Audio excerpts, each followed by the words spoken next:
Well, when we set up the independent inquiry into local government finance, it was something that Donald, for example, had resisted, an independent inquiry into local government finance, but I thought was the right thing to do because we've got a real problem with this issue. And the council tax is controversial, it is unpopular as most taxes are, but because it's so immediate and you see it coming off every month, it's probably even more unpopular than... Whereas you never sign your income tax bill. Most people under PAYE, it doesn't. Although it's easy to forget that the council tax itself came in because of a very unpopular local tax, the poll tax that had, on which there wasn't a consensus.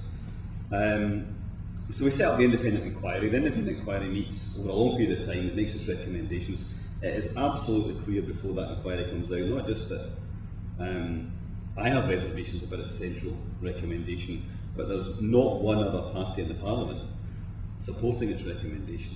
So we're left with the same situation where you have to try and create a sustainable system of local government finance. Now, there are many problems with the local income tax, and I do think, in particular, to tax young people in Scotland for, in a way that they're not taxed at the moment, higher levels of income tax is going to be a disincentive for work and it's going to be a disincentive to live here, and I think people should think really, really carefully about that local income tax proposal before next Thursday. It would be very, very bad for Scotland. But one of the things that would happen is if the local income tax did come in, if we lose the election next week and a local income tax comes in, first of all, it will be increased quite quickly, and secondly, there will be a public outcry to find another system of local government finance and taxation.